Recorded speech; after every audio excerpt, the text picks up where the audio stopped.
የእንግሊዝ ፕሪሚየር ሊግ በ36ኛ ሳምንት ተጠባቂ ጨዋታዎች ይደረጉበታል። በተለይ የዋንጫው ፍክክር ላይ ትልቅ ተጽዕኖ ያላቸው ሁለት ጨዋታዎች ቅዳሜና እሁድ ትኩረት ይስባሉ። ቅዳሜ ዕለት በማንቸስተር ሲቲ እና ብሬንትፎርድ መካከል ምሽት 1 ሰዓት ከ30 ጀምሮ የሚደረገው ጨዋታ ይጠበቃል።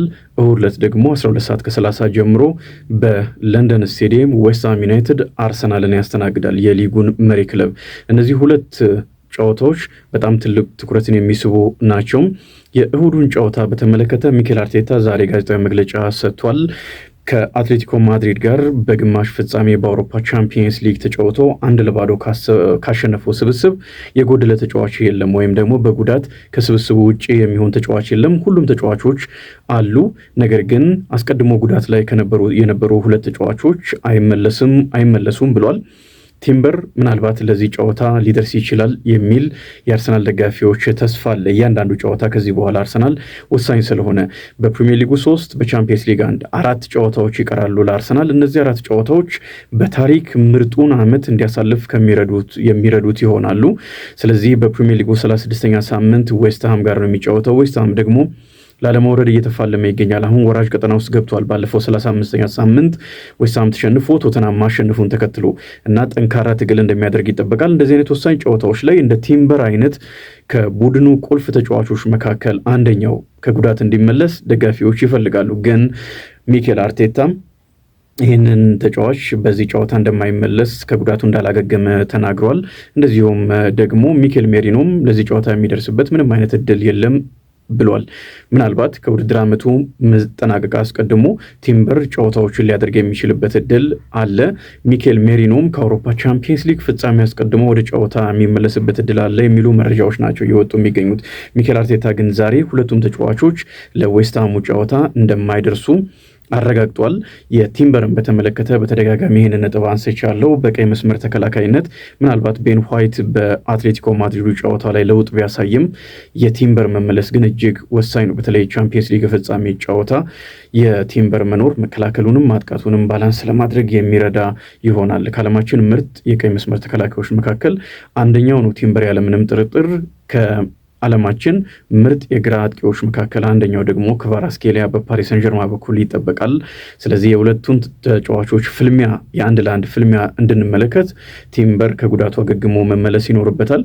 ምናልባት ደግሞ የዌስትሃም ዩናይትድን ጨዋታ አያድርግ እንጂ ወይም ከዌስትሃም ዩናይትድ ጋር የሚደረገው ጨዋታ ላይ አይድረስ እንጂ ቀጣይ 2 ጨዋታዎች ይደረጋሉ። አንደኛው ከበርንሌ ጋር በኤምሬትስ የሚደረግ ጨዋታ ነው። የመጨረሻው ደግሞ ሰለረስት ፓርክ ላይ ከክሪስታል ፓላስ ጋር የሚደረግ ጨዋታ እንደሆነ ይታወቃል። ከነዚህ ጨዋታዎች ምናልባት አንዱ ላይ ሊመለስ የሚችልበትም እድል አለ። ግን ከአርሰናል በኩል ያለው ተስፋ ቢያንስ ከቻምፒየንስ ሊጉ ጨዋታ አስቀድሞ ቲምበር ወደ ጨዋታ ይመለሳል የሚል ነው። እሱም በማህበራዊ ትስስር ገጾቹ ላይ ፎቶ ለጥፏል። እየተመለሰ እንደሆነ የሚያሳይ ፎቶ ነው የለጠፈው። ዛሬ ግን ሚኬል አርቴታ ቲምበርም ሜሪኖም ለቀጣዩ ጨዋታ ለእሁዱ ጨዋታ እንደማይደርሱ አረጋግጧል። የዌስትሃም ዩናይትድ ጨዋታ ለአርሰናል እጅግ አስፈላጊ ጨዋታ ነው። ለቦዌኑ ዌስትሃም ዩናይትድን በተመሳሳይ እጅግ የሚያስፈልግ ጨዋታ እንደሆነው ሁሉ ማለት ነው።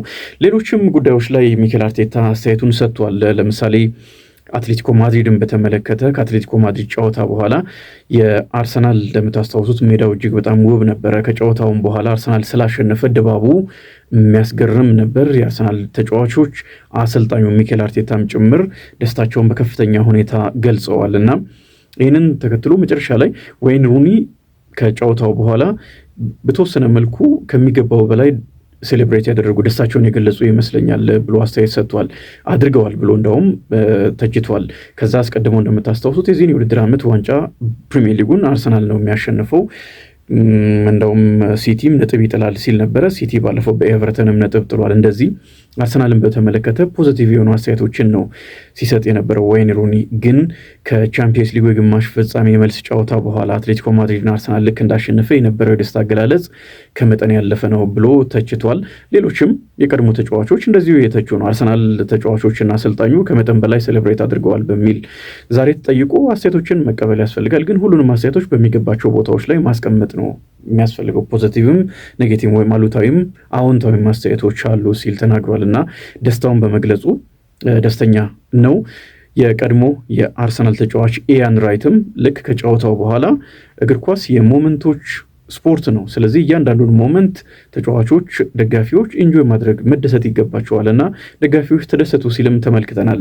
ለማንኛውም ይህንንም በተመለከተ በአንድ በኩል ትችት፣ በአንድ በኩል ደግሞ እያንዳንዱን በጣም አሪፍ ነገር ተጫዋቾች ሊደሰቱበት ይገባል በሚልም የሚደግፉም እየተመለከተ እንገኛለን። ሚኬል አርቴታ ዛሬ ያን አረጋግጧል። እያንዳንዱ ጨዋታ በጣም ወሳኝ እንደሆነ።